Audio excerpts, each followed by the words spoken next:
Hi guys, Hi. welcome to the sixth day of the challenge. I hope you all guys are very motivated. We are very excited. We are loving the results. So are. And today we are going to talk about a very important tool, that is the post. But not the obvious thing that you should show your art, but how you're going to do that. So we're here to tell you that you can be creative when you're going to show your art, instead of doing the basically showing the finished piece with a flat image and that's it, and writing that caption that just describes like the medium, the size, or sometimes the price, and that's it. You can use the post to, one, get organic traffic, and to get engagement and create connection. So you can do all this through the image of the post or the video or the carousel, and through the caption. You can do different things like doing a reel. I have seen, I think you all guys have seen, like there's this trend that they start with the painting, it's like backwards, and then they turn and show it's an idea. Or you can show like the steps of you doing that. Sophocles do time lapse, which I think is really cool because he draws, so it goes fast and you go and see the progress of it. I like to do the step by step, so I take pictures of all the stages of my paintings until the finished piece. So then I make a video that shows the progress. And really cool, she also does a voiceover sometimes over those step-by-step paintings, and then talks about the painting or the inspiration or the thing that she's interested in. And that leads me to another idea that I can give to you to help you train your algorithm to show you people, to show your page to people that are actually interested in your art and potentially buying your art. And that is to put your interest in your caption. And what do I mean by that? Not just like talking about like, okay, this is a painting of the beach with the sun, and it was painted in acrylic, and it's 60 by 45, and it's, gallery wrapped canvas, because, like, that's not going to help you sell pieces. It just describes it, and it's good to know, but don't lead off with that. You can lead off with, I am a big fan of going to the beach. The sun and the water relax me and help me be in a good mood. It doesn't have to be the beach, it's just an example. And just talking about the interest and what makes you tick, how that interest makes you tick. And when you talk about that, you're going to automatically train the algorithm to try to find people for you that love the beach. And also have a painting that matches the interest. Don't just talk about the interest and then there's no beach painting, or photograph or sculpture. Combine both. And then after doing this for several days in a row, it doesn't have to be the beach every single day, it can be a different interest. It's going to slowly start to retrain itself to not just be like, okay, the algorithm does its job very well. And most people hate the algorithm, and they think it's the algorithm's fault that they don't have any art collectors or anyone that's interested in buying their art, just other artists liking their art and their family and friends. But the algorithm follows everything you do on Instagram. It knows everything you do, and it watches your behavior, your DMs, your captions, and how you interact with people, and what accounts you interact with. And then it gives you back more of what you're interested in, because that's its job, to give you more of what you're interested in. So if you use artist language and talk to artists and you love and comment on their art, it's going to give you more artists that your art gets shown to, and it's going to show you more artists. But if you do the interest strategy that I just taught you, it's going to show you people that are interested in what you're interested in. And no one wakes up out of bed and says to themselves, I'm trying to buy a landscape painting today of a beach. But some people wake up out of the bed and say, I want to go to the beach today. And they love the beach. So when they see your painting, beautiful masterpiece of the beach, and they say to themselves, wow, I can have it on my wall, and it reminds me of being at the beach every single day. Now there you go, you got a winner right there. You're connecting with your ideal audience that loves beaches just like you, and it's easier to sell your art to them and make them feel comfortable than it is to try to sell to your family and friends who know you for forever, and they expect you to just gift them your paintings. Or not always, but most of the time. Or other artists that are trying to sell their own art too, and they're trying to make money from their art. And some artists collect other artists' art, and they support other artists. Like we are collectors of the artists' art that have been in our shows, and we love to collect art. But most of the time, artists try to sell their art, and they don't actually collect art from other artists. They're too busy trying to sell their art, and sometimes with poor results. So now you have a good strategy. So when it comes to doing posts, reels are very important, because video is king these days in today's world, and it's very engaging if you make it be engaging. If you draw your whole process of a piece from start to finish, and it's at normal speed, people are going to lose interest after like 2 seconds or 3-4 seconds or something like that, and they're going to click off.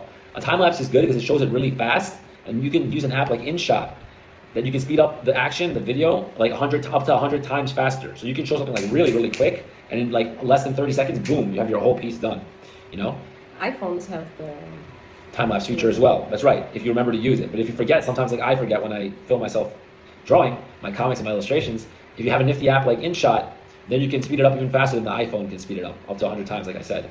Then you got carousel posts. These are great posts that you can show your step-by-step process, either from the finished product to the beginning. I see some artists doing that because they start with the finished product and people are like, oh, cool, but there's more slides. Let me see what happened. And then you go backwards and you see where it started from, which is really interesting to do. And like Yoda speaks backwards from Star Wars, you're starting from the backwards and you're going to the beginning, right? And also, you can do it from the blank canvas, or maybe like, to not be boring, to have that as the first slide, like maybe a little bit of detail there, and little by little you see the progress. You can mix it up. You don't always have to do the same thing. So tell me about the other features of posting. but also in the carousel, you can do like a collection of paintings or drawings or whatever, artwork, like by theme, like let's say all the horses that I painted, and you say something about horses, and you have the carousel showing all the horses. Well, you can use a theme and you talk about that theme that can bring connection with the collector, and then you make a carousel or a reel or a video, but use more than just describing what it is. Bring, like Sophocles said in its gold, that to this information that Instagram, the algorithm uses everything you write to bring people with the same interests, and that is the connection you need, and that I would say is the biggest factor to sell art, is the story behind the art that connects with the audience. Great stories sell masterpieces. Exactly. So about this, the telling the story behind your art, it's all part of the way you talk to collectors, and that's the most important part in the steps of making a sale, is this conversation with the collectors. And we have all these steps, and especially a module to talk about how to talk to collectors inside our course called Art Business Mastery, and it's available for everybody here in the challenge. It's really good, has all these steps, has everything you need to start your art business since the very beginning, and until we have like tips for managing your finances.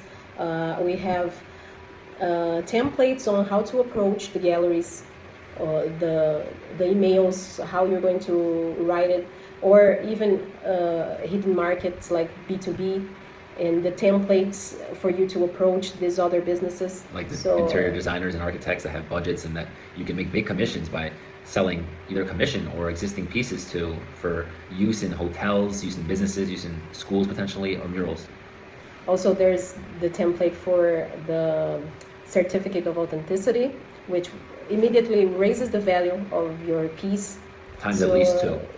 Exactly. So it's a must for you to start your business and escalate your business to a professional level, and to really start to making it be profitable.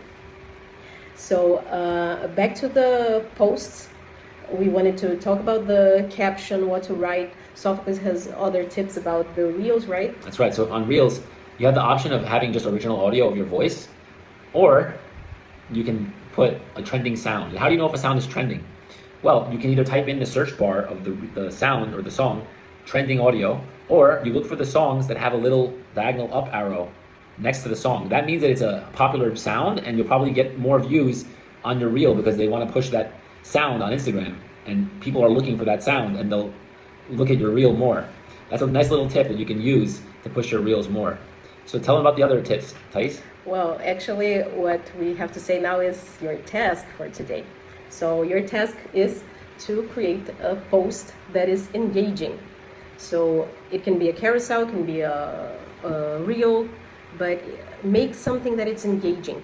Create a caption that talks about what inspired you to that, or something interesting about the subject of the piece.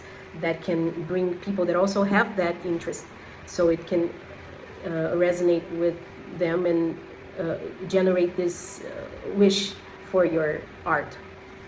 Of course, tag us, show us. We are very excited to read what you wrote or to see what you said, if it's a video, to see what you create as a reel. You don't have to show your face, you can show it's good to show your face. It's very good. I'm not discouraging you to show it. It's good because it gives a face to a story that they are following, and it makes it personal. It humanizes you and your art.